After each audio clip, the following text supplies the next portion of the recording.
യെശയ്യാ പ്രവചനം 53-ാം അധ്യായം 7-ാമത്തെ വാക്യം. തന്നെ താൻ താഴ്ത്തി വായ തുറക്കാതിരുന്നിട്ടും അവൻ പീഡിപ്പിക്കപ്പെട്ടു. കൊല്ലുവാൻ കൊണ്ടുപോകുന്ന കുഞ്ഞാടിനെ പോലെയും രോമം കത്തിരിക്കുന്നവരുടെ മുമ്പാകെ മിണ്ടാതിരിക്കുന്ന ആടിനെ പോലെയും അവൻ വായ തുറക്കാതെയിരുന്നു.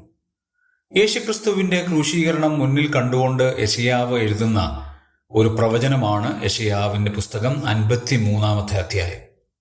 യേശുക്രിസ്തുവിനെ കുറിച്ച് പറയുന്ന 3 പ്രസ്താവനകൾ അക്ഷരികമായി നിറവേറി എന്ന് കാണാൻ കഴിയും.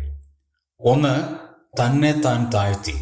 യേശു കർത്താവ് തന്നെ താൻ താഴ്ത്തി. വേറെ ആരെങ്കിലും അത് ചെയ്തതല്ല, ദൈവം അത് ചെയ്തതല്ല, താൻ തന്നെ സ്വയം ശൂന്യനായി ഭൂമിയിലേക്ക് വന്നതാണ്. 2, വായ തുറക്കാതെ ഇരുന്നു. യാതൊരു കാരണങ്ങൾ കൊണ്ട് പോലും കർത്താവ് മറുപടി പറഞ്ഞില്ല, മിണ്ടാതിരുന്നു. അവരോട് ഒരു വാക്ക് പോലും മറുപടി പറഞ്ഞില്ല. അത് അർത്ഥവത്തായ കാര്യമാണ്. 3, കൊല്ലുവാൻ കൊണ്ടുപോകുന്ന കുഞ്ഞാടിനെ പോലെയും രോമം കത്തിരിക്കുന്നവരുടെ മിണ്ടാതിരിക്കുന്ന ആടിനെ പോലെയും വായ തുറക്കാതെയിരുന്നു. 2 ഉദാഹരണങ്ങളാണ്. കൊല്ലുവാൻ കൊണ്ടുപോകുന്ന കുഞ്ഞാട് ഉച്ചത്തിൽ നിലവിളിക്കേണ്ടതാണ്. രോമം കത്തിരിക്കുന്ന കുഞ്ഞാട് ആ രോമം കത്തിരിക്കുന്ന ആ സുഖം കൊണ്ട് മിണ്ടാതിരിക്കും.